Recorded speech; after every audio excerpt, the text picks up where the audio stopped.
Shalom, Shalom, Philadelphia, kasih persaudaraan, kasih persaudaraan, Philadelphia, nama Tuhan, Roh Kudus yang selalu membawa kehidupan kita di dalam kebenaran, dalam setiap kebenaran, sehingga kita semua ada di tempat ini, baik yang onsite maupun yang online saat ini. Saya sangat berharap untuk kita sama-sama merasakan, menikmati hadirat Tuhan pada pagi hari ini. Sepanjang minggu telah kita lalui dengan segala kesibukan kita. Mari saat ini kita khususkan bagi Tuhan. Kita benar-benar menyibukkan diri untuk memuliakan, membebaskan tubuh jiwa roh kita sebagai persembahan yang kudus dan yang berkenan bagi Dia. Haleluya. Roh yang hidup, penuh hidup. Biarlah Dia membangun dalam setiap kita. Amin. Biarlah jiwa kita merasakan damai, sejahtera, ketenangan dalam hadirat Yesus.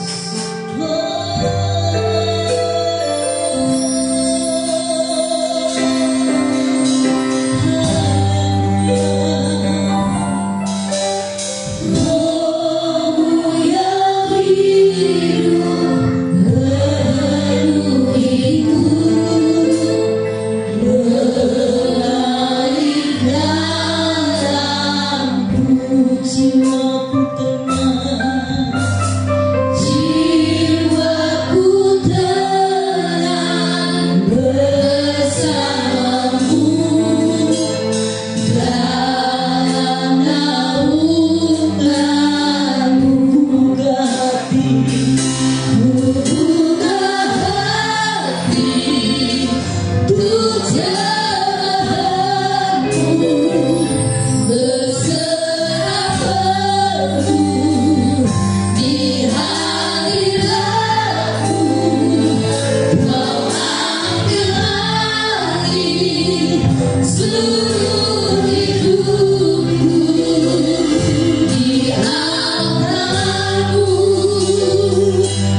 Berdoa ada dalam setiap kehidupan kita. kita pasti ada sukacita. Amin. Haleluya. Gak mungkin kalau ada roh Allah dalam kehidupan kita yang bergerak dalam hidup kita, kita diam saja. Pasti ada sesuatu yang akan terjadi dalam setiap kita. Amin. Minimal ada sukacita. Haleluya. Ada damai sejahtera. Bila roh Allah ada di dalamku, ku kan menari seperti Daud menari. Kita ada sukacita. Haleluya.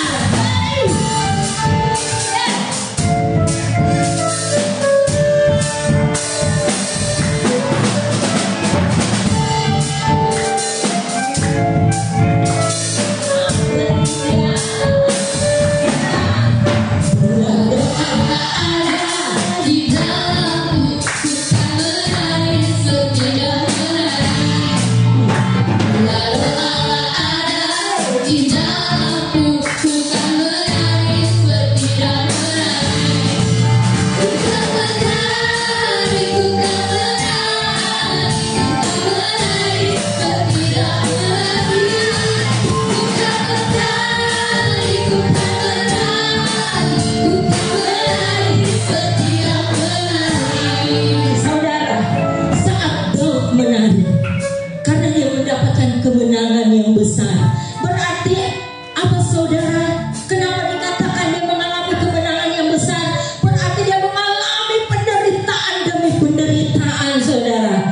Bukan karena dia menari karena dia selalu senang. Tidak ada badai, tidak, saudara. Saat dalam tekanan dia terus memuji Tuhan. Kita mau seperti Daud, saudara. Kita bangkit berdiri. Kita rasakan lawatan Tuhan. Apapun yang kita hadapi, kita tetap sukacita. Tekanan apapun dalam kita, kita berserah untuk kuasaku. Ada di dalamku, ku kan menari setiap menari. Ada di dalamku, ku kan menari setiap menari. Ku kan menari, ku kan menari, ku kan menari setiap menari.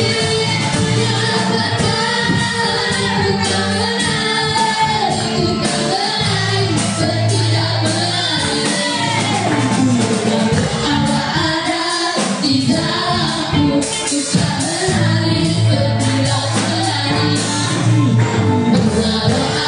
Ada di dalamku, ku kan menari setiap menari.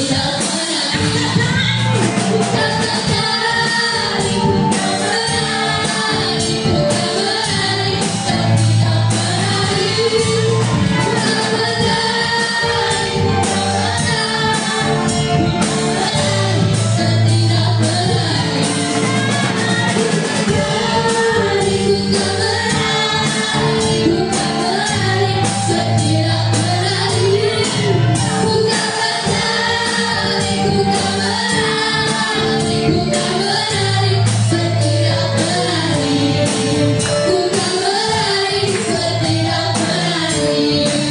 Ku kan menari, ku kan menari, ku kan menari setiap menari.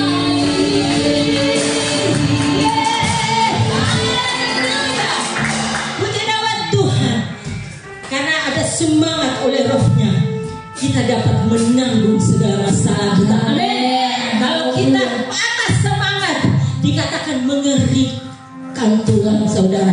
Walaupun tubuh jasmani kita sakit, tapi karena ada semangat dalam Roh Kudus, ada pengharapan, ada kehidupan, ada kemenangan demi kemenangan dalam setiap kita. Amin. Haleluya. Oleh karena apa, saudara? Biarlah rohmu menyala-nyala dalam layanilah Tuhan. Kita adalah orang-orang yang dipersiapkan untuk proyek besar Tuhan. Amin. Biarlah kita benar-benar menyiapkan diri kita. Jangan kita fokus di masalah kita. Kita fokus bahwa Tuhan mau pakai kita dalam proyeknya yang besar. Latih hidup kita. Amin. Biarlah rohnya menyala-nyala dalam setiap kita. Haleluya.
begini iblis dikalahkan, saudara. Amin. Amin. Semangat yang patah mengeringkan tulang. Di kuburan itu banyak tulang kering, saudara. Berarti kering itu adalah tanda kematian. Kita mau hidup. Semua manusia kata mau, tapi dalam tindakannya mati. Bukan kehidupan yang diperlakukan, kematian rohani yang diperlakukan, bukan hal kehidupan. Karena kehidupan itu berbicara soal kerajaan surga. Mereka dalam berasika, dalam mereka dalam Bapak tahu kita memerlukan teman. Bapak tahu kita memerlukan sahabat untuk kita bahas masalah kita. Kita curhat. Oleh sebab itu dia berikan rohnya kepada kita, saudara. Kalau kita curhat kepada manusia, bisa bolong kemana-mana, saudara. Tapi kalau kita curhat sama Tuhan, kita akan merasakan lapatan Tuhan. Dia akan menjamah kita. Kalau kita mempercayakan masalah kita kepada Dia, kenapa kita tidak mempercayakan masalah kita kepada Tuhan? Kita mempercayakan kepada orang lain. Kita lari kepada manusia. Padahal Dia adalah penolong yang sejati. Bukan sekedar pendengar, tapi Dia menolong, saudara.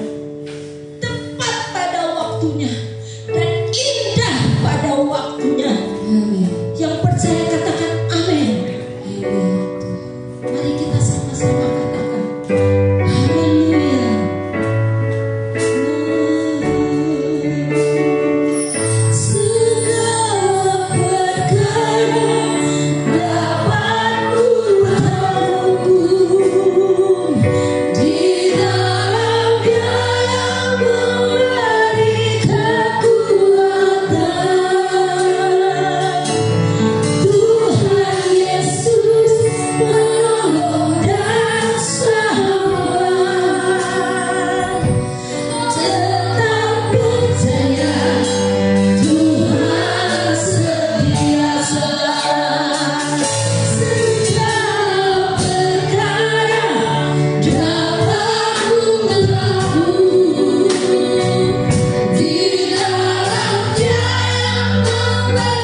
kasih Tuhan.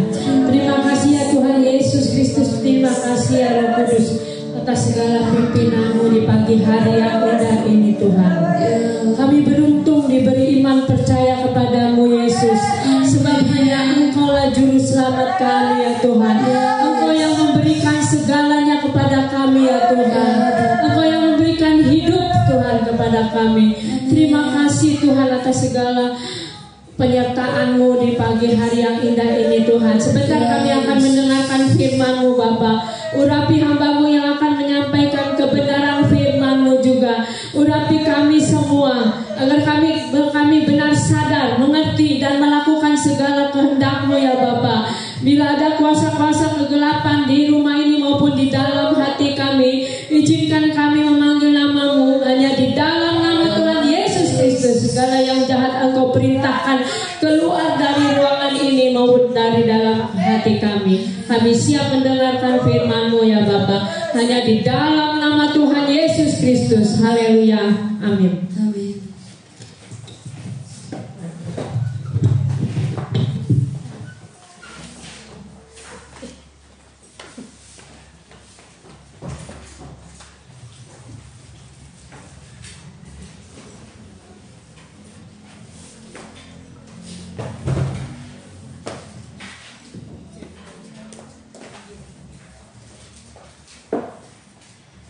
Ya, puji Tuhan, saudara, shalom. Kasih Tuhan buat semua kita yang hadir hari ini, dapat kesempatan lagi menerima kebenaran firman-Nya, saudara ya. Saudara, mari kita membuka dalam Alkitab kita dalam Injil Yohanes pasal 16. Ya, Injil Yohanes pasal 16 kita akan lihat ayat 1 sampai dengan ayat 15. Ya, ada 15 ayat. Saya baca ayat 1, saudara ayat 2 dan seterusnya secara bergiliran. Saya ulang, Injil Yohanes pasal 16 ayat 1 dimulai.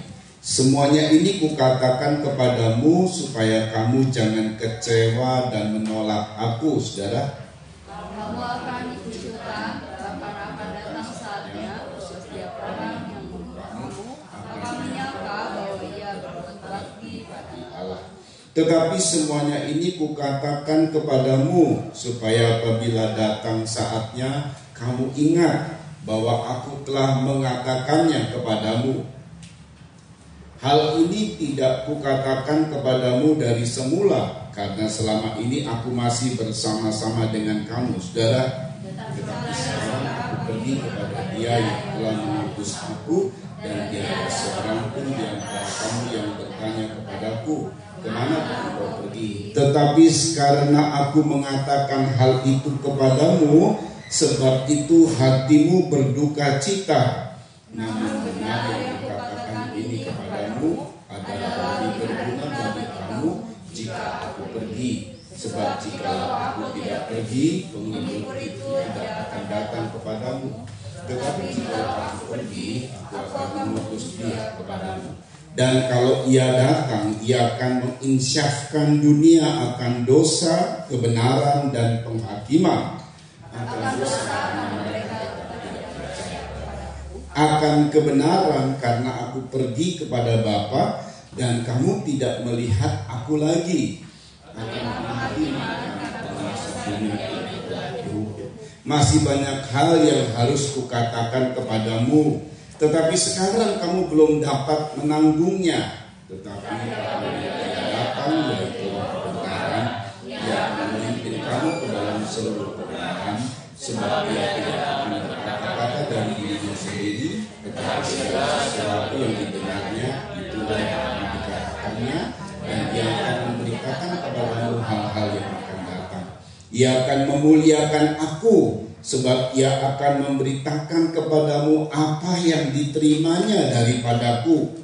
Segala sesuatu yang apapun adalah akunya, sebab itu aku berkata, Ia akan memberitakan kepadamu apa yang diterimanya daripadaku. Amin. Puji nama Tuhan. Ini adalah satu tujuan dari Tuhan menghadirkan Roh Kudus. kita harus kenal dari yang namanya Roh Kudus ini, saudara ya. Saya ulang, setiap anak Tuhan harus mengenal tentang Roh Kudus, bukan mengenal seperti kita mengenal seseorang dan biasa saja, tidak. Tuhan menghendaki kita mengenal sampai dalam dan kemudian berdampak dalam hidup kita. Roh Kudus, saudara perhatikan, memang hanya ada satu pilihan dari dua. Satu yang harus Tuhan pilih dari dua ketentuan. Kalau aku pergi, Roh Kudus turun. Kalau aku tidak pergi, Roh Kudus tidak turun. Jadi untuk menurunkan Roh Kudus, Tuhan harus naik ke sorga dan tidak dilihat lagi secara kasat mata, baik oleh murid-murid saat itu maupun oleh pengikutnya sekarang ini, saudara. Dan dia mengambil pilihan, dia harus pergi ke sorga. Saudara perhatikan, setelah dia punya kedudukan, sebab di sorga itu dia disebut duduk di sebelah kanan Bapa. Itu bukan berarti kerjanya duduk-duduk, itu artinya punya kedudukan tinggi. Nah, saudara, setelah dia punya kedudukan, dia curahkan Roh Kudusnya kepada kita, anak-anaknya. Saudara ya, jadi dengar baik nih.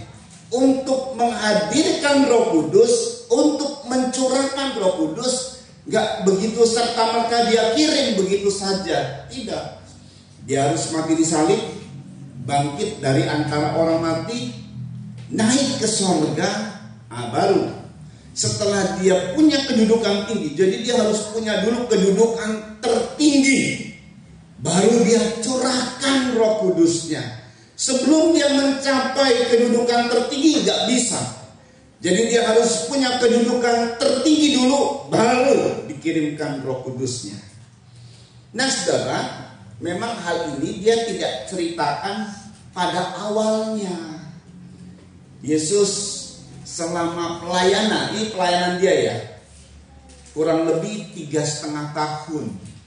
Pelayanannya singkat saudara ya, tapi dampaknya sampai sekarang ini ribuan tahun masih berdampak. Dari pelayanan cuma 3,5 tahun. Sedangkan hidup Yesus saja dari 0 sampai 30 tahun itu belum melayani apapun. Dari 0 sampai 30 tahun. Saya 23 tahun sudah gembala, sudah melayani, saudara ya.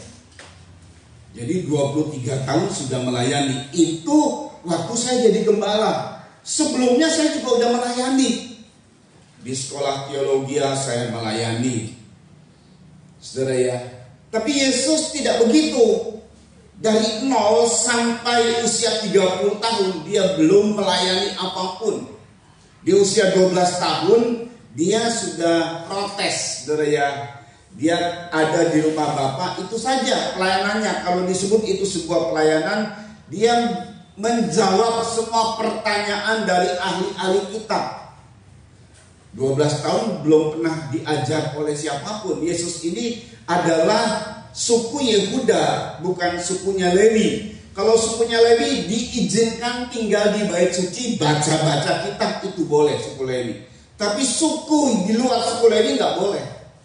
Jadi soal kitab-kitab Taurat yang adanya di bait suci, sedangkan Yesus adanya di Nazaret, saudara. Itu nggak sembarang. Kalau kayak kita, Alkitab kita bisa dapat di mana-mana, kita bisa baca. Dulu nggak sembarang.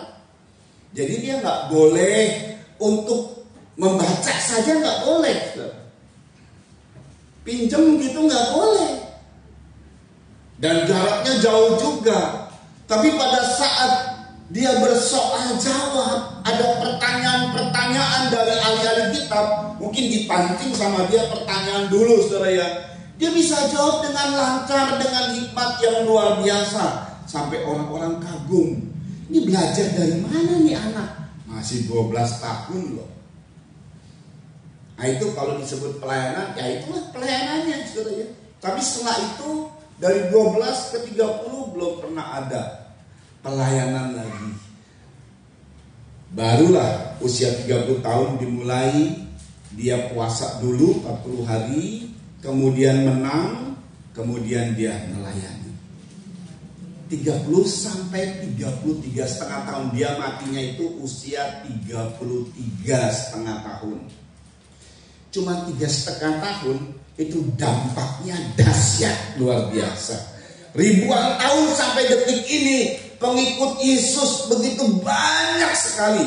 Pengaruh dari cuma pelayanan 3,5 tahun. Nah itu dahsyat banget ya. Itu hebat sekali saudara. Bukan hanya itu saja. Memang dia mati untuk menebus dosa kita. Lalu dia bangkit dari antara orang mati. Nah saudara, ini dahsyat lagi. Gak ada pemimpin yang bangkit dari antara orang mati kecuali pemimpin kita, Yesus Kristus. Bangkit dari antara orang mati. Tetapi memang saudara, selama 40 hari dia tunjukkan tubuh kemuliaan, tubuh yang akan dimiliki oleh semua anak Tuhan yang percaya kepadanya, menerima baptisan air dan Roh Kudus, jadi anak Tuhan yang nanti ngalami dalam kedatangan Tuhan kali yang kedua. Ini tubuh yang pertama kali Tuhan tunjukkan, tubuh yang berhasil, tubuh yang dalam kemuliaan, sehingga kita bisa menikmati, bisa menerima tubuh kemuliaan itu saat dia datang kali yang kedua. Cuman hanya 40 hari. Bisa nggak dia masih terus hidup sampai sekarang? Sampai sekarang dia hidup, cuman adanya di surga, saudara. Bisa nggak dia ada di bumi? Bisa. Cuman kita yang rugi. Sebab kalau dia tinggal, kalau dia khotbah atau dia kasih ceramah di Pagaden, dia nggak ada di Pelita rumah saya tuh. Dia nggak ada di gereja lain. Dia nggak boleh menciptakan duplikat. Dan dia harus satu saja pribadi. Kita rugi. Makanya ada satu pilihan. Apakah aku harus ke sorga kalau tidak dilihat lagi murid-muridnya? Tapi Tuhan bilang, lebih berguna aku pergi. Supaya kalau aku pergi, maka aku mengutus Roh Kudus kepadamu. Supaya kalau aku pergi, aku mengutus Roh Kudus kepadamu.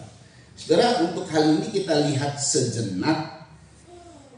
Memang konteks dari ungkapan yang awal, ya konteksnya seolah-olah Roh Kudus diutus itu lebih rendah.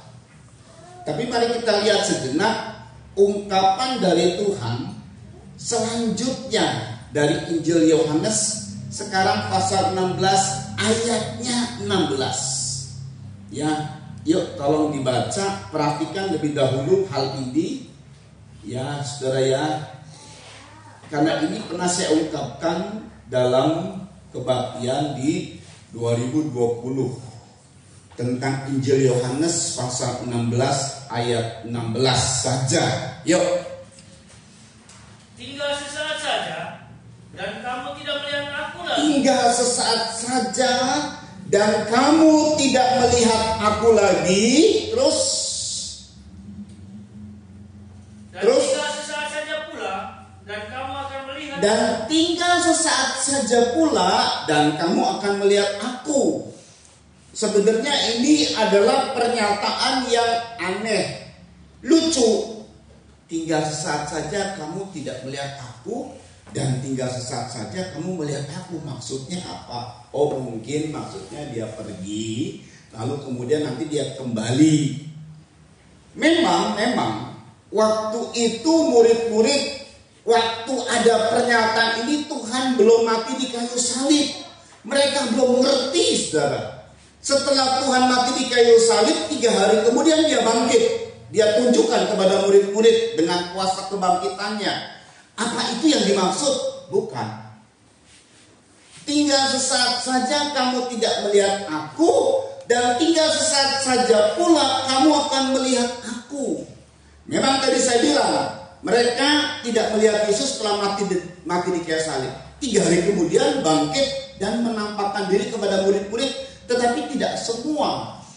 orang-orang tertentu. Sampai pada saat dia naik ke sorga, dia menampakkan kepada 500 murid. Itu paling terbanyak tuh. Penampakan diri yang wujud dalam tubuh kemuliaan dilihat oleh 500 orang. Nah, kemudian inilah yang dimaksud, dia pergi ke sorga. Lalu tinggal sesaat saja kamu melihat aku. Apa maksudnya? Diturunkannya Roh Kudus. Nah, antara Yesus dan Roh Kudus, yaitu sama dia juga. Saya ulang ya, perhatikan nih baik-baik. Ungkapan ini saudara, ungkapan yang sungguh luar biasa. Tinggal sesaat saja kamu tidak melihat aku, saya lengkapi ya, karena aku naik ke surga. Nanti kembalinya nanti. Tetapi kamu akan melihat aku tinggal saat saja lagi. Kamu melihat aku waktu Roh Kudus dicurahkan. Jadi Roh Kudus adalah Yesus dalam rupa roh. Tapi sama bobotnya, powernya, kuasanya, derajatnya. Kalau tadi kan, kalau aku pergi, aku akan mengutus dia kepadamu, yaitu Roh Kudus. Seolah-olah derajat Roh Kudus lebih rendah dari Yesus. Makanya diungkapkan ayat ini. Sebenarnya itu tidak berbeda. Hanya memang keadaannya turunnya Roh Kudus itu kalau Yesus pergi ke surga. Nggak bisa dikerjakan sama-sama. Yesus ada di dunia, lalu Roh Kudus turun. Nggak bisa. Lalu lebih berguna mana? Tuhan ambil keputusan, lebih berguna aku pergi ke sorga supaya Roh Kudus turun. Dan Tuhan ungkapkan bahwa Roh Kudus itu adalah pribadiku sendiri dalam bentuk roh. Nah, dalam bentuk apa saudara? Roh. Yesus yang sama, Yesus yang hebat, kuasanya dahsyat. Saat murid-murid bisa melihat dia, dan tidak ada satupun dari kehidupan murid-murid menghadapi masalah lalu tidak terselesaikan. Tidak ada. Semua masalah yang dihadapi terselesaikan. Sakit disembuhkan nih waktu Yesus hadir. Mati dibangkitkan. Lapar diberikan makan sampai kenyang dan sisa 12 bakul dan 7 bakul. Badai dihentikan dan berhenti. Hebat dan dahsyat Tuhan. Nah makanya dia bilang, memang tidak kuberitahu ini pada awalnya, sebab aku masih bersama-sama dengan kamu. Tetapi hal ini setelah mau berakhir baru dia beritahu. Bukan pada saat awalnya murid-murid selama mulai ikut Yesus. Lalu kemudian Tuhan bilang 3,5 tahun lagi nanti aku akan pergi. Enggak bilang gitu. Nah sudah mendekati akhir waktu dia mau disalib, baru dia cerita. Memang kamu bisa kecewa. Dan kamu bisa menolak aku. Karena kamu aku tinggalkan. Nah ini keadaannya seperti itu. Tetapi apakah aku harus pergi ke rumah Bapa? Apakah harus naik ke surga? Itu berarti meninggalkan murid-murid. Inilah yang membuat akhirnya murid-murid berduka cita.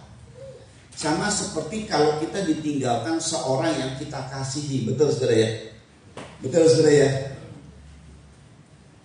Ditinggalkan seorang yang dikasih, apalagi itu adalah harapan kita. Apalagi itu adalah andalan kita. Aduh sedih saudara. Ini bukan ditinggalkan cerai hidup saudara ya. Tapi ini ditinggalkan mati. Orang yang dikasihi saudara ya, yang kita sayangi lah. Kalau cerai hidup pasti ada masalah lah.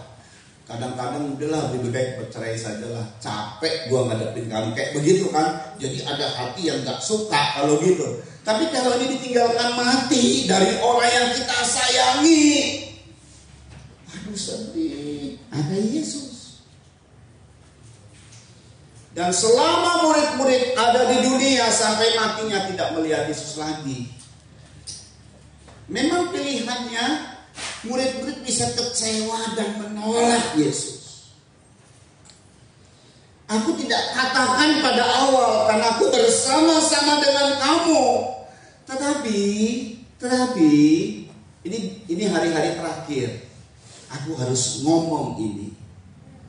Kamu akan diliputi dengan duka cita. Kenapa? Karena merasa tidak hadirnya Yesus. Tapi waktunya cuma berapa? Sesaat. Berapa saudara waktunya? Sesaat.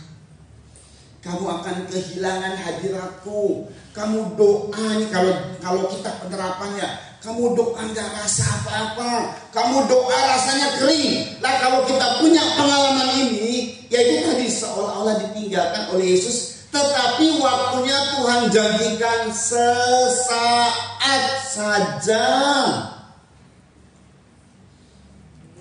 Duka cita yang terjadi itu cuma sesaat, tidak selamanya, tidak lama, tidak bertahun-tahun, cuma sekian 50 hari waktu dia, cuma 10 hari kok dia pergi, 10 hari kemudian Roh Kudus turun.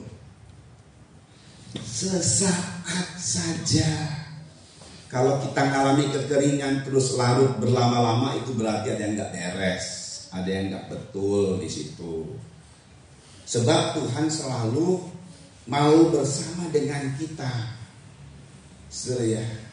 Nah perhatikan baik-baik, sangat menarik sekali. Kenapa? Waktu Tuhan bilang sesaat saja, saudara, Roh itu akan kuhadirkan. Roh itu akan kuhadirkan. Coba diulang kembali ya di ayat ini, perhatikan ayat 7 dan kemudian ayat 7. Yuk.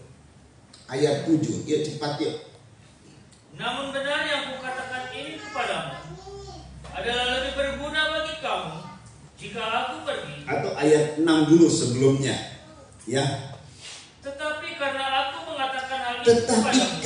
aku mengatakan hal itu kepadamu, sebab itu hatimu berduka ya, cita. memang pasti hatimu berduka cita, saudara ya.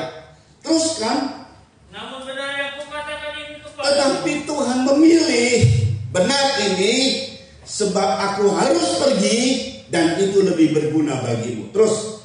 Adalah lebih berguna bagi kamu jika aku pergi. Iya.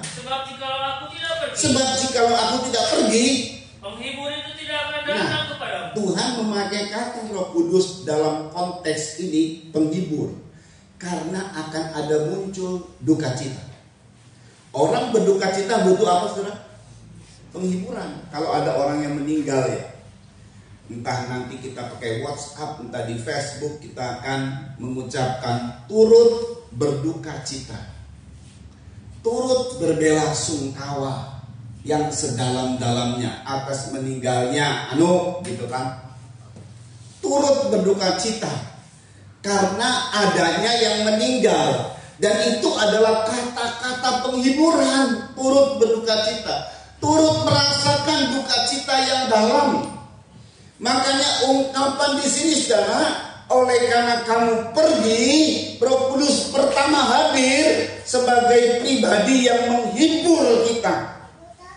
Terus, tetapi jikalau aku pergi, ya, aku akan mengutus dia. Nah kemudian kalau dia datang setelah kita ngalami duka cita lalu mendapat penghiburan, kemudian Roh Kudus kehadirannya, saudara ya, Roh Kudus kehadirannya yang selanjutnya, level selanjutnya adalah, terus dibaca ayat 8. Dan kalau ia datang, dia akan menginsafkan dunia akan dosa. Dia akan menginsafkan.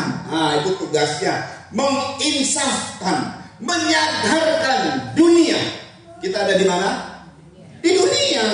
Jadi kita yang disadarkan. kita diinsafkan bahwa di dunia ini ada satu dosa, terus kebenaran, terus dan penghakiman. Nah, itu di dunia. Ada dosa, ada kebenaran, ada penghakiman. Dan itu tugas Roh Kudus yang kedua. Tugas yang pertama tadi apa? Menghibur. Saudara, jadi perhatikan ini. Kita harus pahami baik-baik bahwa butuh banget Roh Kudus sebagai penghibur, di mana kita mengalami duka cita, susah. Tadi saya bilang, kesusahan yang paling berat yang dialami oleh seorang manusia adalah kehilangan orang yang sangat disayanginya. Itu kesusahan yang paling berat. Sampai detik ini ada orang yang masih bertanya-tanya karena seorang anakkah, seorang ayahkah, seorang ibukah yang meninggal mendadak misalnya, apalagi mendadak ya. Sedangkan yang meninggal oleh karena kanker saja nih udah dirawat, kok Tuhan gak sembuhkan, lalu akhirnya meninggal. Baru-baru ini ada keluarga yang berkaitan dari rumpunnya Beni, saudara ya. Keluarga jadi kaum salah satu dari keluarga dari cicitnya, ya cicitnya. Ya pendeknya faktor ipar ya. Meninggal karena kanker, tapi meninggal dalam keadaan yang sukacita oleh karena percaya Tuhan Yesus. Tapi yang ditinggalkan inilah ada luka. Ada keluarga hamba Tuhan, cucunya meninggal, luka yang dalam, saudara. Ada jemaat yang kita sebut saja terhitung jemaat meninggal, luka yang dalam, saudara ya. Ada orang yang masih terus bertanya sama saya, kemana orang yang meninggal ini, rasanya belum bisa terima. Duka cita yang dalam, serius. Itu paling berat. Nah kemudian kesusahan yang sebelumnya, ya problem masalah hidup, kan sedih kita, saudara ya, karena ada masalah hidup. Biasanya begini, saudara ya, seorang yang punya masalah hidup, dia akan kuat kalau ada yang nemenin dia. Minimal ada yang nemenin aja, sama-sama ngerasa gitu, kuat dia. Tapi dia nggak akan kuat kalau merasa sendiri. Bahkan kalau masalah kecil pun dia akan tidak kuat kalau dia merasa sendiri. Itulah sebabnya Roh Kudus hadir sebagai penghibur. Kata penghibur dalam bahasa Yunani memakai kata parakletos. Coba kasih tahu ke saya, parakletos. Parakletos, ulangi, parakletos. Parakletos itu artinya penghibur, atau yang kedua pembela, advokat. Nah, saudara ya, ini saya mau kasih tahu. Ini kehadiran pertama Roh Kudus. Dia sebagai penghibur, lalu sebagai pembela, advokat kita. Jadi kita punya advokat pribadi, pengacara pribadi kita, namanya Roh Kudus. Gak perlu kita keluarin duit, saudara. Ada beberapa kasus yang terjadi ya di jemaat. Ada memang lembaga bantuan sosial gratis ya. Ada tuh kita dari orang-orang yang mengerti hukum terkumpul di Indonesia ini, ada lembaga bantuan gratis. Kalau ada masalah hukum, kita hubungi dia, lalu kemudian dia akan datang. Tapi yang namanya gratis di dunia nggak kayak gratis apa yang disebut juga. Susah lah ngomong gratis di dunia ini. Nggak ada yang namanya gratis, saudara ya. Tetap kita mesti bayar karena mereka harus ini itu dan lain sebagainya lah ya. Kalaupun gratis, mesti ada sumbangan dari yang lain. Lembaga-lembaga ini mesti minta sumbangan dari yang lain. Artinya memang tidak ada yang gratis kalau di dunia. Karena mesti ada bantuan juga dari yang lain. Kalau nggak ada bantuan, Belum ada yang berani berkorban demi orang yang salah. Kalau untuk orang yang baik, kata ayat ada. Oke saudara, tapi kita punya parakletos, kita punya advokat pribadi gratis. Amin. Dan dia kalau menyelesaikan masalahmu pasti tuntas. Tuntas, betul-betul tuntas. Ini advokat kita. Pertama dia penghibur, comforter, penghibur.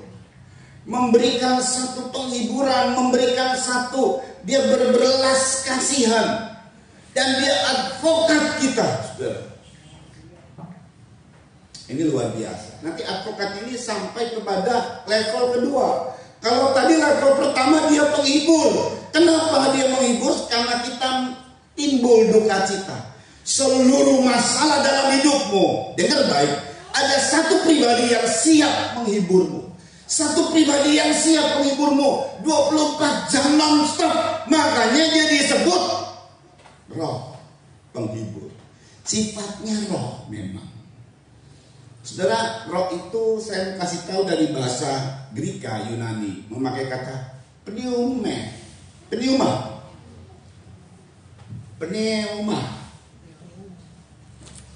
Dan roh itu arti sederhananya adalah udara. Di dalam ruangan ini ada udara nggak? Ada udara nggak? Lalu kita kasih tahu ilmiahnya oksigen. Atau di bahasa ilmiahnya O2. Kita menghirup O2, mengeluarkan CO2 kalau nggak salah begitu ya. Kita menghirup O2, mengeluarkan CO2. Kan kalau kita bernapas itu adalah menghirup dan mengeluarkan, Nah, kalau kita hidup terus nggak mengeluarkan ya game over juga.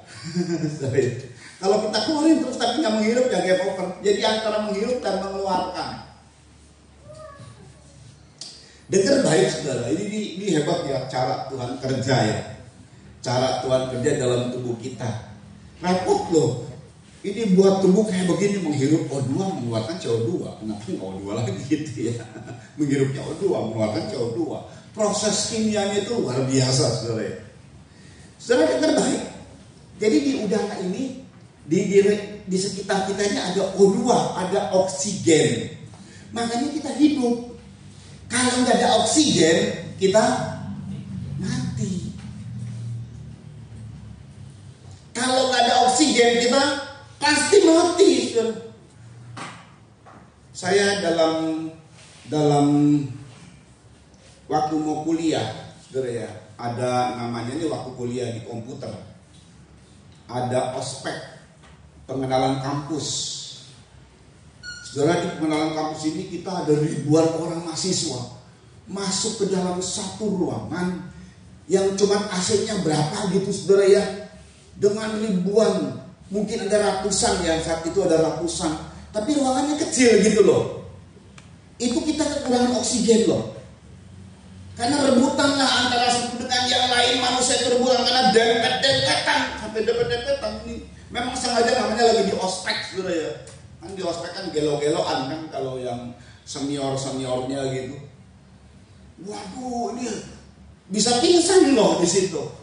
Nah, karena kita nggak boleh melihat sekitar karena kita mahasiswa takut saudara ya dengan bentakan dari para senior gitu. Jadi kita nggak celingak-celinguk, cuma ngeliatin dia sambil keringetan, panas dan sesak napas sebenarnya.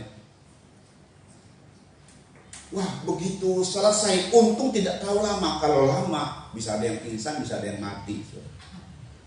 Nah, kasus di lapangan mana tuh? Malang, ya banyak yang mati kan? Itu salah satunya karena kurang oksigen. Kasus di waktu pertandingan bola di lapangan apa? Malang kan? Iya. Kejuruan. Iya. Nah, iya. Nah, itu kan harus ditutup katanya kan? Lalu kemudian itu ruangan tertutup. Nah, itu dia banyak yang mati di situ. Kekurangan oksigen. Ya itu kalau kita kekurangan oksigen mati gitu. Demikian juga sebenarnya orang Kristen. Dia betul-betul bergantung pada Roh Kudus. Sama manusia ini bergantung pada oksigen. Demikian orang Kristen sejati itu bergantung pada Roh Kudus. Karena kalau tidak ada Roh Kudus, mati rohani kita. Mati rohani kita. Betul saudara ya? Nah, itu dia keadaannya saudara ya. Jadi dia sebagai penghibur. Makanya penghiburannya itu seperti udara kita perlu ya. Dan udara ini saya bisa berkata begini. Ada udara dalam diriku, ada oksigen dalam diriku. Serentak kita semua bilang begitu bisa. Ada oksigen juga dalam diriku, betul ya?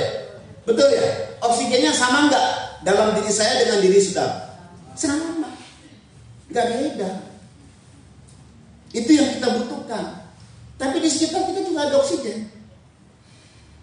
Di seluruh dunia boleh bilang begini, ada oksigen di gereja ini. Di seluruh dunia dalam jam yang sama boleh bilang begitu. Makanya sama juga dengan keadaan Yesus sebagai Roh Kudus.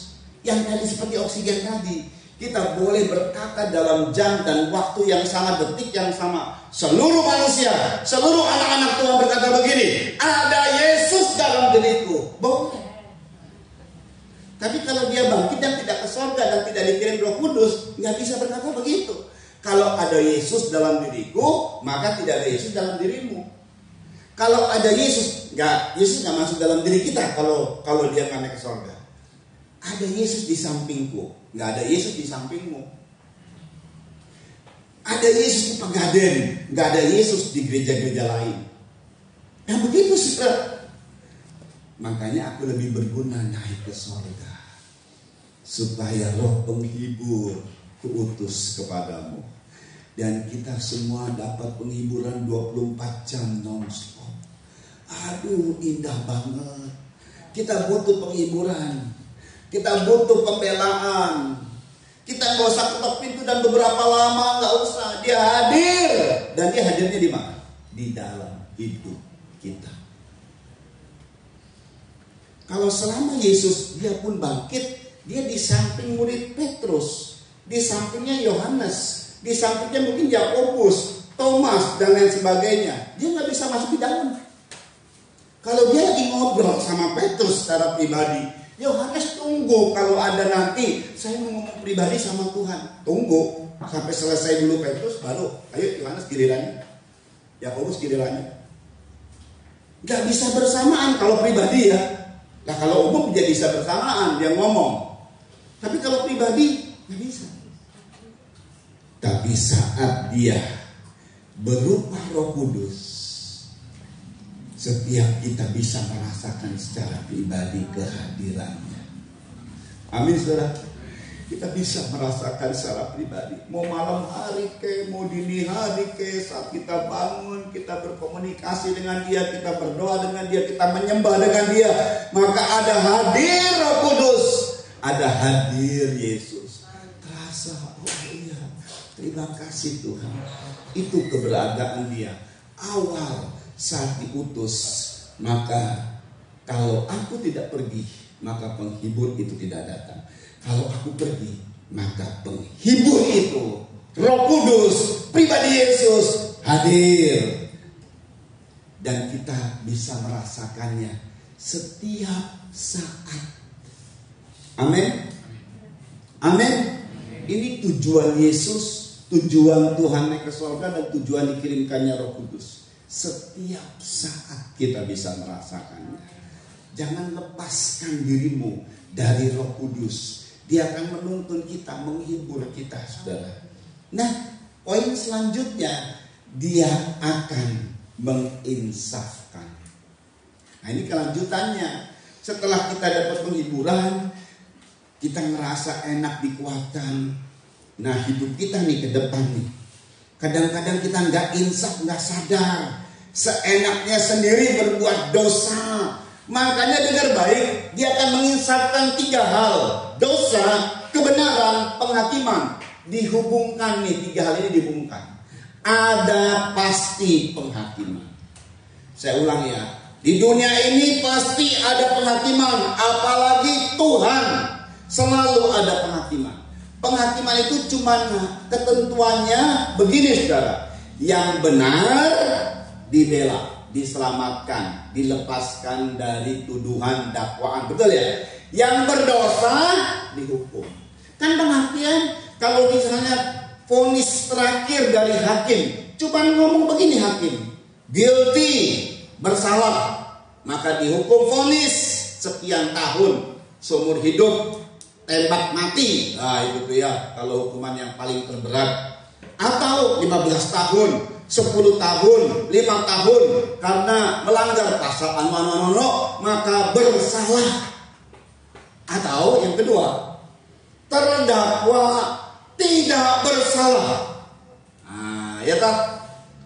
Tidak terbukti bersalah lalu terdakwa dibebaskan, dibenarkan. Hakiman cuma dua. Yang berdosa dihukum, yang berbuat kebenaran dibebaskan dari hukum, dibela, dibebaskan dari hukum. Betul kan? Cuma itu saja kan di penghakiman. Nggak ada yang lain lagi. Dipertimbangkan lagi. Ya masih melanjut, belum divonis. Nanti kalau sudah vonis terakhir, baru cuma dua perkataan, bersalah atau tidak bersalah. Kalau bersalah dihukum itu berbuat dosa. Kalau tidak bersalah dia berarti berbuat benar, tidak dihukum, bebas dari hukum, lepas dari hukum.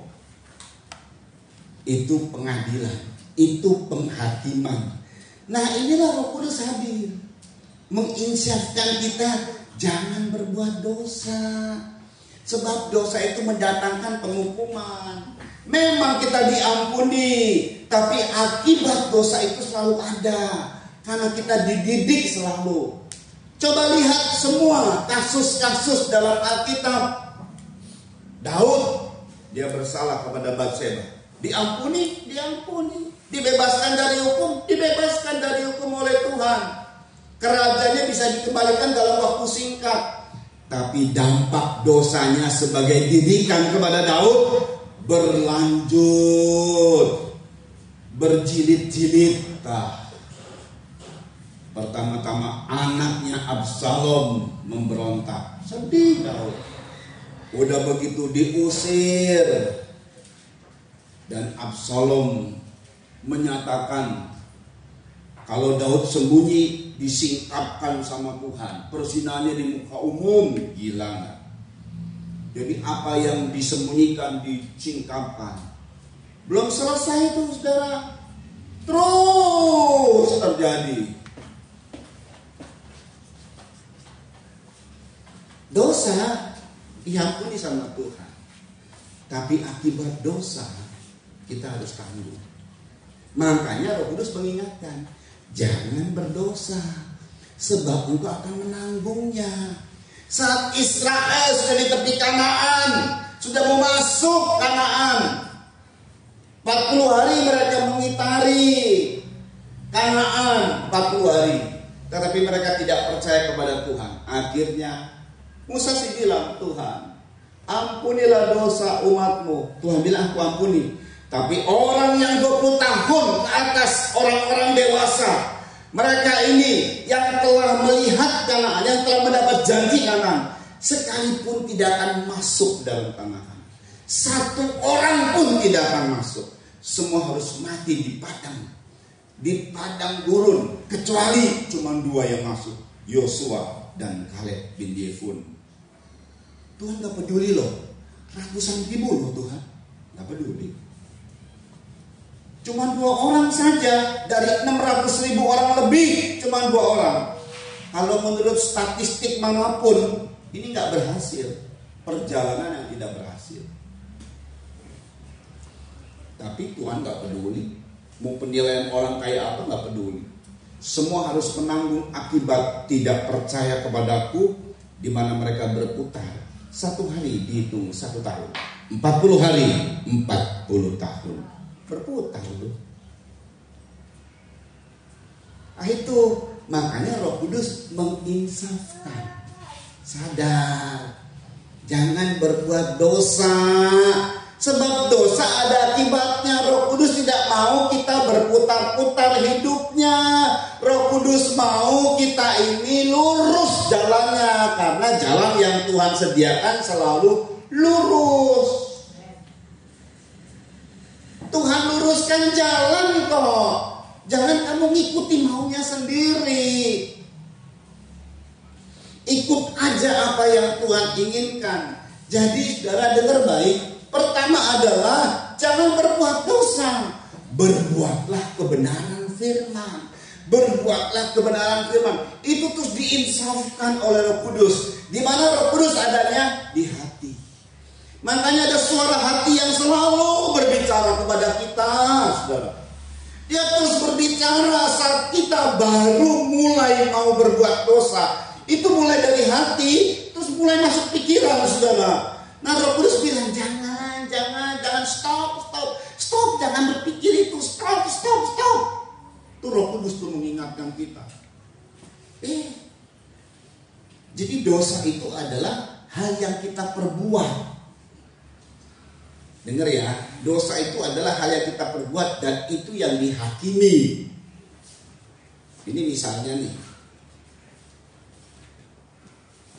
Ini misalnya punya Benny. Saya lihat ini saya butuh banget ini. Benny ngegeletakin sembarangan. Saya tahu ini punya Benny. Saya ambil. Dia nggak tahu ini lah. Saya simpan. Ditanya, mana ya gunting saya? Benny misalnya nanya. Saya mau cari gunting. Nggak tahu. Padahal saya tahu. Saya udah simpan. Saya ambil. Nggak tahu. Kamu tahu di mana? Dosa. Tapi waktu pas ini kita udah lakukan dosa. Saya sembunyikan. Saya taruh di rumah saya. Saya sembunyikan. Saya gunakan buat saya sendiri. Ditanya Mbak Benny nggak tahu saya. Datang ke rumah saya sembunyikan. Mana? Nggak ada. Nah, gitu kan. Karena saya ambil ini sebagai milik. Namanya saya apa saudara? Mencuri dosa. Waktu saya perbuat. Nah, ini dosa itu kan langsung ambil sebenarnya. Slow motionnya kayak begini. Ada gunting saya perlu. Ya. Jadi gunting ini nanti bendanya saudara bisa robah kayak apa gitu. Ada duit, sama kan. Saya perlu nyolong, mencuri kan sama aja. Ada benda apa yang berharga, saya perlu. Gitu ya. Kan pertama muncul, saya perlu. Sebelum kita berbuat, itu antara pikiran sama hati terus berdebat, saudara. Jangan diambil kata hati. Karena Roh Kudus adanya di mana? Di hati. Berdosa kalau kamu mencuri. Akhirnya ini yang tadi kan berbuat, ini akan dihakimi. Karena dia berbuat, dia sembunyikan, udah gitu dia bohong. Jadi pasalnya ada 2 nanti. 1 mencuri, kedua bohong. Gitu ya, kena 2 pasal. Apalagi 3, mungkin 3 ya, menginginin barang orang lain, ya kan? 3 kena pasal loh. Gitu ya. Mencuri, berbohong, menginginin barang orang lain, 3 ayat tuh. Ya kan ya. Nah, saudara dengar. Jadi awalnya nggak gitu. Awalnya dipikir di hati, aduh saya ini pengen, ini nggak punya saya ini barang ini nggak punya. Di pikiran ambil, di hati lagi ngomong nih, jangan, karena Roh Kudus ada menginsyafkan dari dosa. Kamu harus berbuat kebenaran. Akhirnya, aduh tangannya udah mau ngambil, nggak jadi. Nah, selama di pikiran, kira-kira dibawa ke dalam penghakiman nggak? Enggak, karena nggak diperbuat sama dia tinggalin. Udah, saya nggak mau. Gitu ya. Tapi pernah sempat muncul di pikiran, pengen mencuri, berdosa nggak? Tidak, itu kelemahan namanya. Asal jangan dibuat. Dosa itu adalah sesuatu yang dibuat, diambil, disembunyikan. Ditanya, dia berbohong. Selama dia tidak ambil, udah pergi aja deh. Lalu Benny menemukan guntingnya. Sudah beres, itu selesai itu masalah. Sempet aku mau curi. Nah ini gak dihakimi. Kamu sempet mau mencuri, gak dihakimi. Enggak, saudara. Dosa itu adalah sesuatu yang dibuat. Kalau masih dipikir dan di hati, belum dilakukan oleh tangan atau oleh anggota tubuh yang lain. maka itu belum terhitung dosa, tapi baru terhitung kelemahan. Secara daging itu ada. Di dalam diri kita ada kenajisan, ada hal yang jahat. Karena memang dari dahulu manusia telah makan buah pengetahuan baik dan jahat. Jadi yang jahat itu ada dalam diri kita. Selama kita kendalikan, itu tidak berbuat dosa. Belum dibuat ya. Ngerti saudara? Itulah yang diinsafkan oleh Roh Kudus. Selama dalam pikiran, saya mau curi aja ya, curi aja. Roh Kudus kuat di dalam batin kita. Jangan. Terus terjadi perdebatan. Nah, tinggal siapa yang menang nanti. Mengambil berarti menang iblisnya, dosanya menang, atau tidak. Nggak mau saya.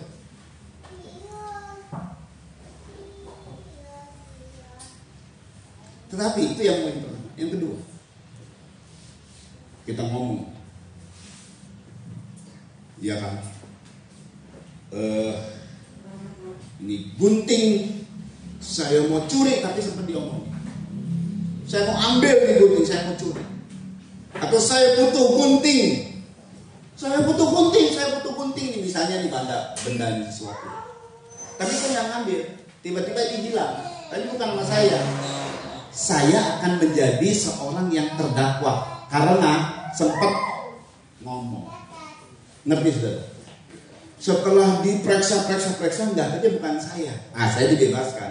Tapi sempat masuk pengadilan. Ngerti nggak? Ngerti nggak? Makanya apa yang kamu katakan itu hati-hati. Karena itu harus dipertanggungjawabkan. Lebih baik diam.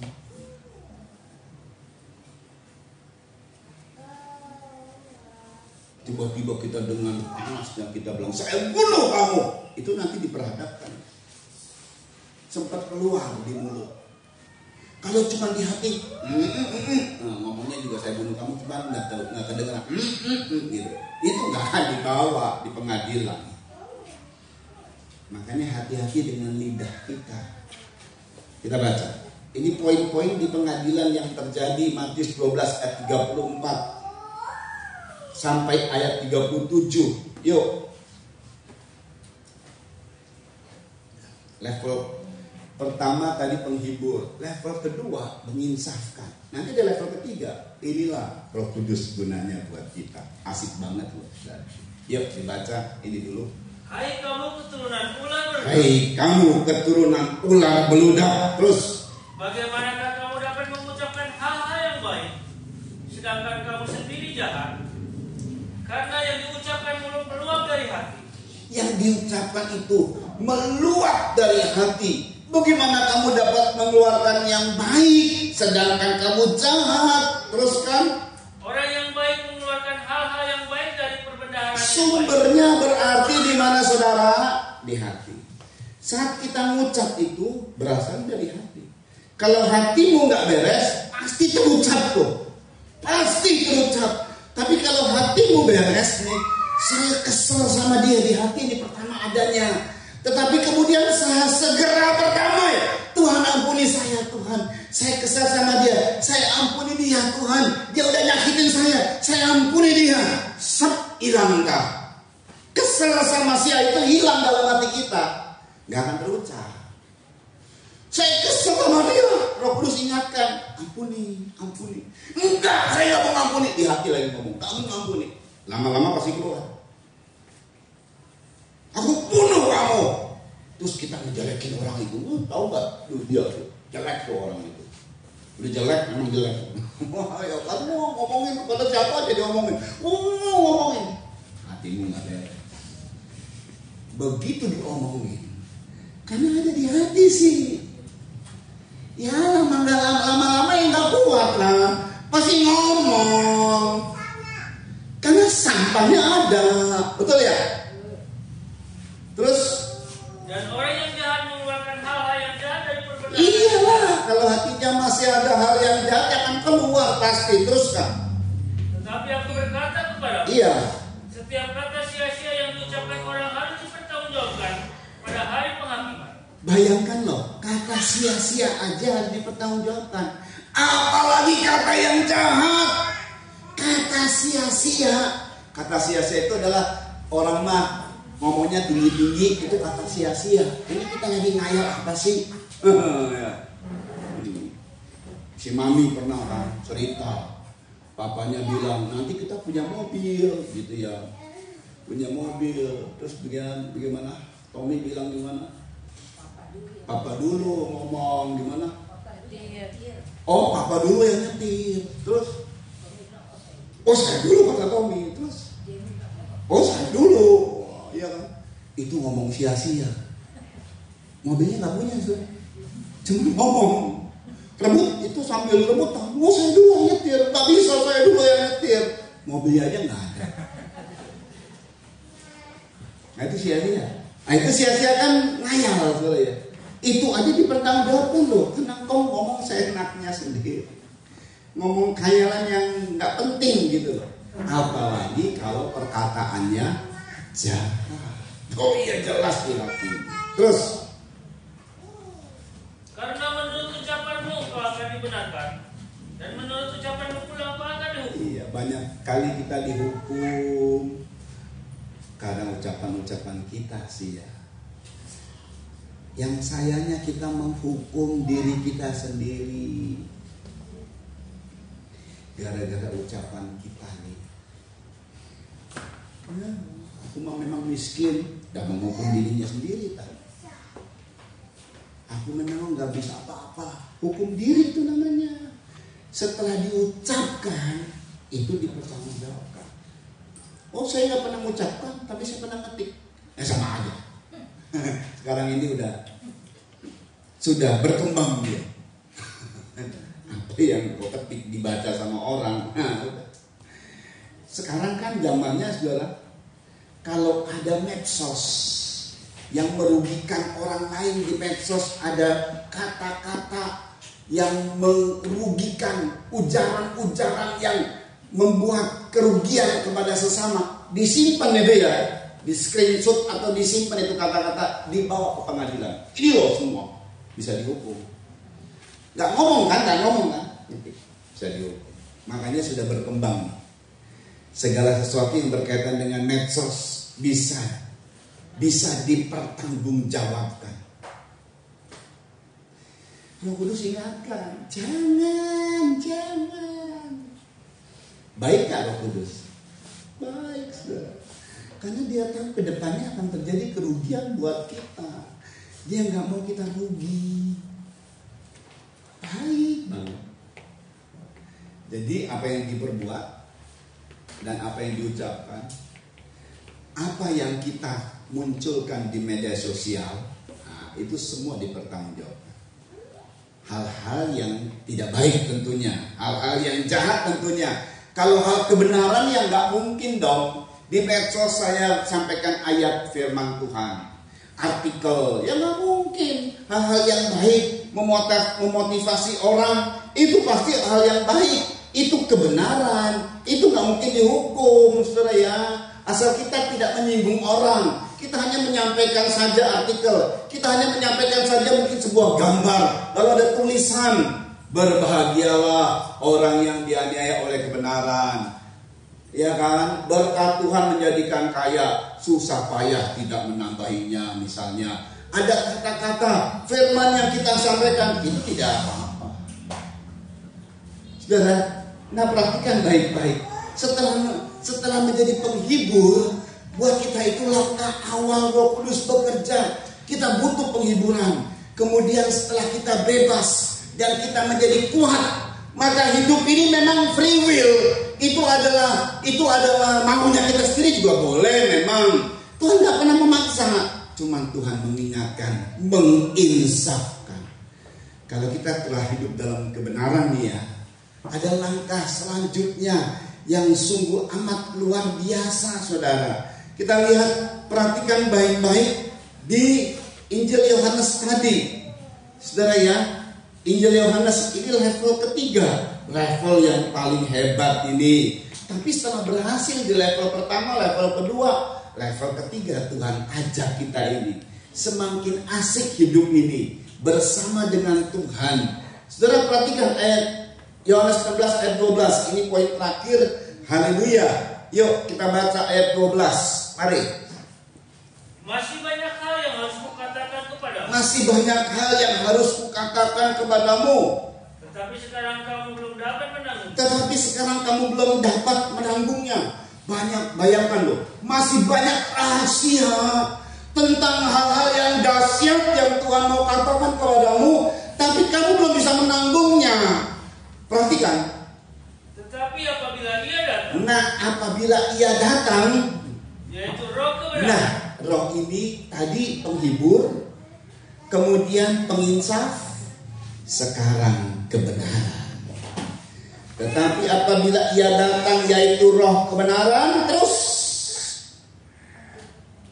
Ia akan memimpin kamu ke dalam seluruh kebenaran. Ia akan memimpin kamu ke dalam seluruh kebenaran Tuhan. Terus Sebab ia tidak akan berkata-kata dari dirinya sendiri. ia tidak berkata-kata dari dirinya sendiri, terus kan? Tetapi segala sesuatu yang didengarnya, itulah yang akan dikatakannya. Terus Dan ia akan memberitakan kepadamu hal-hal yang akan datang. perhatikan lagi. Ia akan memuliakan aku, sebab ia akan memberitakan kepadamu apa yang diterimanya daripadaku. Perhatikan. Segala sesuatu yang Bapa punya adalah aku punya. Sebab itu aku berkata, ia akan memberitakan kepadamu apa yang diterimanya daripadaku. Iya. Level ketiga, Roh Kudus hadir dengan tujuan memimpin kepada seluruh kebenaran. Kalau tadi aku bersama-sama dengan kamu, makanya pada mulanya aku tidak ngomong. Tapi ini udah hari-hari terakhir, aku ngomong. Kamu memang duka cita pasti. Jangan menolak aku ya. Nah, gitu. Tapi aku tahu bahwa kalau kamu duka cita, aku kirim Roh penghibur. Nah, dengar baik. Kalau orang menghibur itu, misalnya orang mau menghibur kita, saudara, dia adanya di depan atau di belakang atau bersama-sama kita. Ini kalau orang mau menghibur nih, dia ada di depan kita. Ayo, ayo, ayo. Atau di belakang kita. Atau ada bersama dengan kita. Bersama dengan kita seperti sahabat. Makanya cocok sekali seorang sahabat itu menghibur. Cocok sekali seorang sahabat itu menghibur.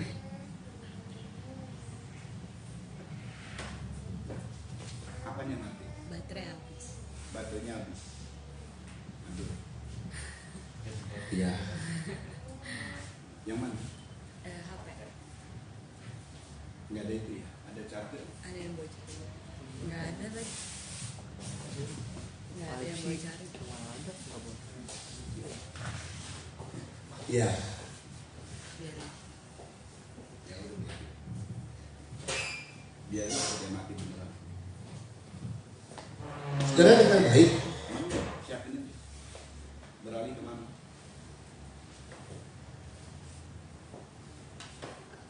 Sedikit lagi. Dia bersama-sama dengan kita sebagai sahabat, itu penghibur.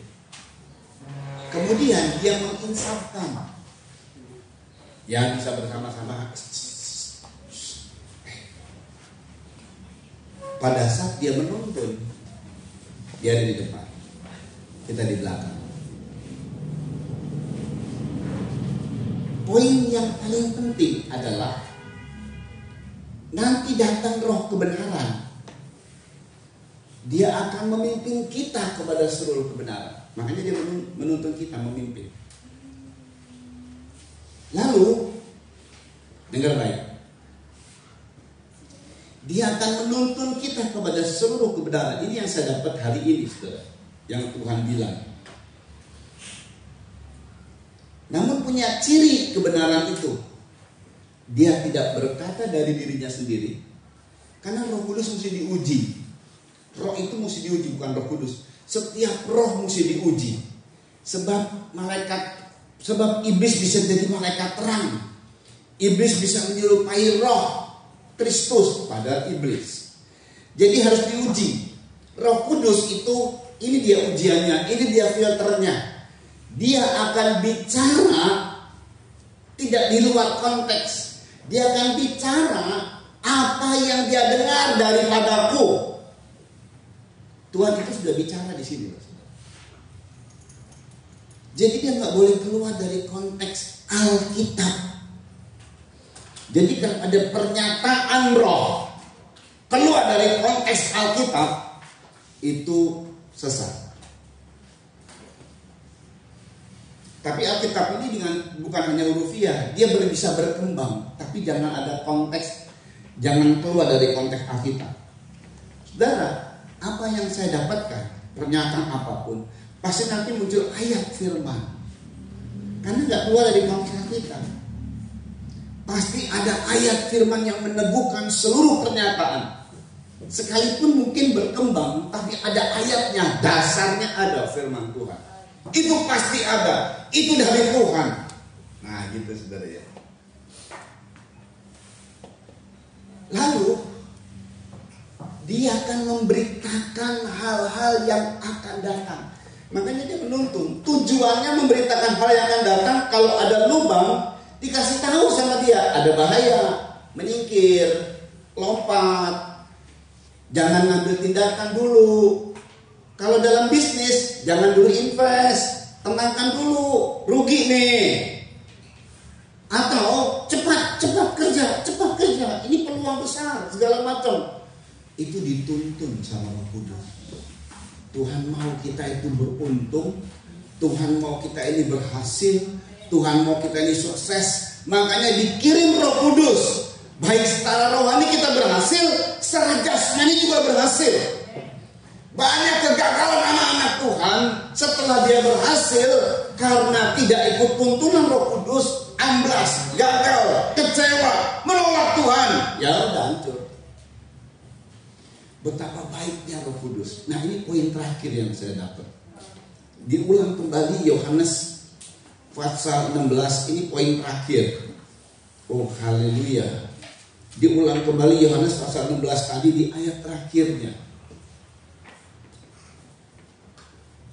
Ayat 14-15, cepat yuk. Ia akan memuliakan aku. Ia akan memuliakan aku, itu ciri Roh Kudus yang sejati. Terus. Sebab ia akan memberitakan kepadamu apa yang diterimanya. Sebab ia akan memberitakan kepadamu apa yang diterima daripadaku, kata Tuhan. Terus.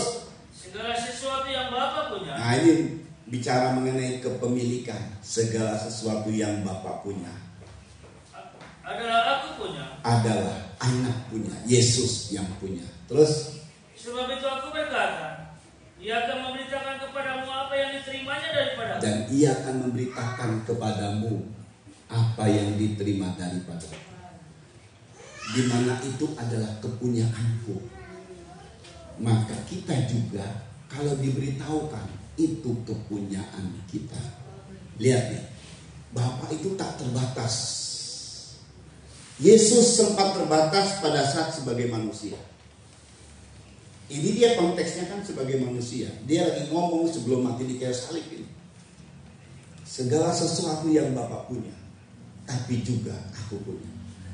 Pribadi Yesus yang terlihat secara kasat mata, dimiliki sama Yesus semua yang Bapa punya. Sebutkan kesembuhan, perbuatan ajaib, itu dimiliki oleh Yesus.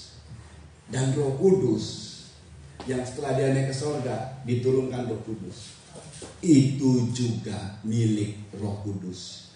Artinya kalau kita dengar dari apa yang disampaikan, tuntunan Roh Kudus kita dengar, itu adalah miliknya Tuhan. Jadi segala sesuatu ini sudah apa yang disampaikan Roh Kudus baik dalam hati, itu nanti kaitannya dengan kepunyaannya Tuhan. Kaitannya dengan kepunyaannya Tuhan. Jadi kalaupun kita dikasih berkat, karena memang Tuhan punya semua. Segala sesuatu kita bisa dapatkan di sini karena Tuhan punya. Kesembuhan, kedahsyatan, keajaiban, itu semua punya Bapa, punya Yesus dan punya Roh Kudus, dan makanya disampaikan kepada kita. diberikan kepada kita, kita terima darinya. Ini merupakan sudah berkaitan dengan kepunyaan, sudah berkaitan dengan milik. Kalau kita memiliki, kalau kita menjadi milik Kristus, makanya kita boleh berbangga diri. Siapa kalau aku di pihak Tuhan? Kalau aku milik Tuhan, siapa yang bisa melawan aku?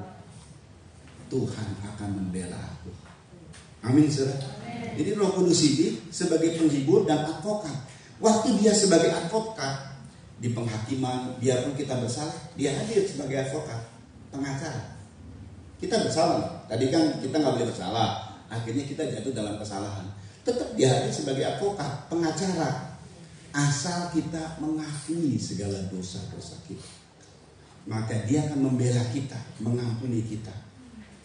Dia tidak akan begini. Dia udah insafkan, akhirnya kita berbuat dosa, lalu ditinggalin. Enggak, tetap ditungguin sama dia. Ayo kamu ngaku, aku akan bela kamu di hadapan penghakiman, supaya kamu dibenarkan. Hanya memang rugi, kita muter lagi. Makanya dosa itu bisa diampuni, saudara. Dosa yang bagaimana?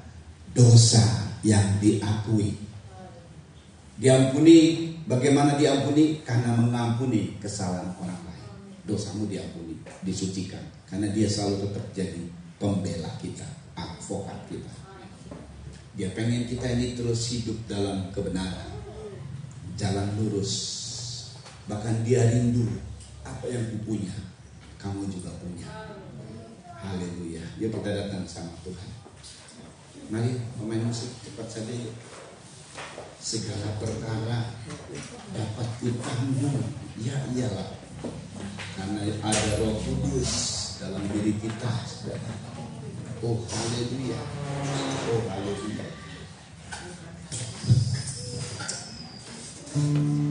Dia penolong kita yang setia.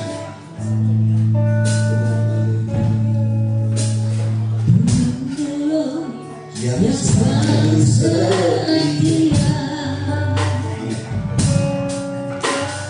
memenuhi keperluanku. Tak pernah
Haleluya.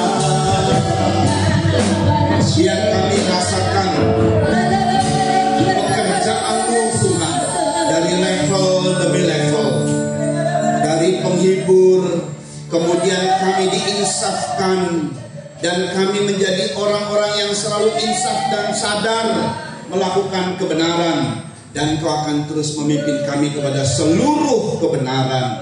Oh, dahsyat sekali rencana-Mu Tuhan. Haleluya. Engkau ingin kami berhasil dalam hidup ini. Engkau ingin kami dimuliakan. Engkau ingin kami diberkati. Itu keinginan-Mu. Makanya Engkau turunkan Roh Kudus bagi kami. Setiap kami boleh menikmati kehadiran-Mu. Haleluya. Haleluya. Terima kasih Tuhan buat apa yang Kau kerjakan. Begitu dahsyat dan luar biasa. Rencana-Mu yang sempurna sekali terhadap kami. Haleluya. Terima kasih Tuhan buat keseluruhan yang Kau rancangkan bagi kami umat-Mu, bagi kami anak-anak-Mu, bagi kami jemaat yang di GSPD Pegaden yang ikut onsite, bagi kami yang ikut online, haleluya, live streaming ini, bahkan bagi kami semua nanti Tuhan yang akan melihat YouTube ini. Tuhan, diberkati semua. Haleluya. Kuasa Tuhan bekerja dalam kehidupan kami. Berkati keluarga di sini yang telah menyediakan tempat ibadah. Berkati keluarga yang menyediakan pastori Tuhan. Demikian Tuhan juga berkati Kecamatan Pegaden, Kabupaten Sukabumi, Provinsi Jawa Barat, Indonesia yang kami cintai. Presiden kami Pak Jokowi dan Pak Maruf Amin. Berkati para menteri yang ada Tuhan, serta haleluya wakil-wakil rakyat, pejabat-pejabat negara, supaya bersatu hati membangun Indonesia ini. Bahkan kepala-kepala daerah, gubernur sampai dengan RT RW, perpanjangan tangan dari presiden kami Tuhan sampai kepada masyarakat kecil. Haleluya. Berkati semua ya Bapa. Haleluya. Kuasa-Mu bekerja pada setiap kami. Haleluya. Demikian KPK, Telepoli, dan 188 Badan Intelijen. Tuhan berkati dan berikan power, beri hikmat untuk bisa membongkar kasus-kasus besar, koruptor, terorisme, gembong-gembong narkoba, sindikat mafia, dan seluruh yang berbuat jahat baik kepada negara maupun kepada sesama, dihukum sesuai dengan hukum yang berlaku. Tapi kalau luput dari hukum dunia, kami mohon hukum surga bertindak agar nama Tuhan ditakuti di bumi Indonesia ini. Terima kasih Tuhan Yesus buat segala sesuatunya. Kau sembuhkan mereka yang sakit Tuhan. Haleluya.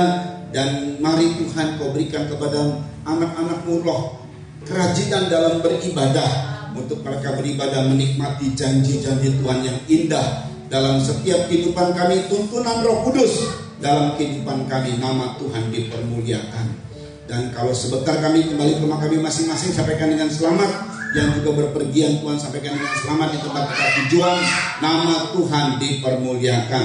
Kami angkat dua tangan kami menerima berkat dari Tuhan. Saudara-saudara yang dikasih oleh Tuhan, terimalah anugerah cinta kasih sayang dari Bapa yang sungguh sangat mengasihimu. Kasih karunia lewat kuasa pendamaian Tuhan Yesus, serta pimpinan kekuatan kuasa Roh Kudus menjadi milikku saudara-saudara, dari sekarang ini sampai Tuhan Yesus datang kali yang kedua, bahkan sampai selama-lamanya. Dalam nama Tuhan Yesus Kristus, mempelai pria sorga dan imam besar yang kami puja-puji selalu, kami alaskan doa ini. Haleluya, haleluya, Haleluya, haleluya, bagi anak domba.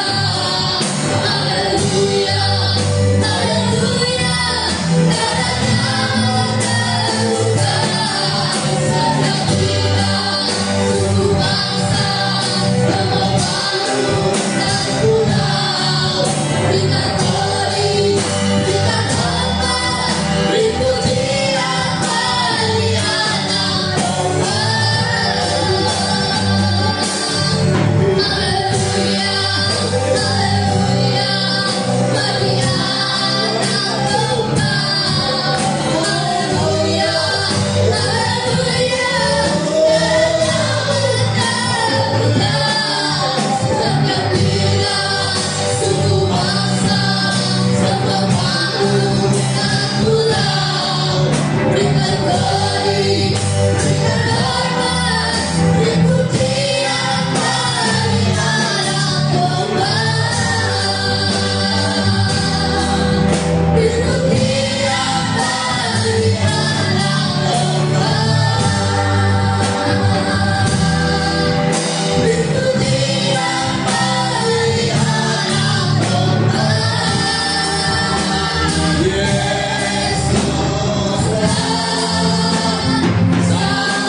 memberkati. Persebantuan dijalankan 2 kali, 1 untuk kas, 1 lagi untuk misi. Ya, tolong 2 orang cepat yuk. Tuhan memberkati ya. Saya ulang, 1 untuk kas, warna, ambil aja dua-duanya diedarkan aja. Dua-duanya itu diedarkan, 2-2. Yang kas coklat, yang misi yang merah. Merah sama biru. Iya ya. Ya, misi biru. Ya. Tuhan memberkati.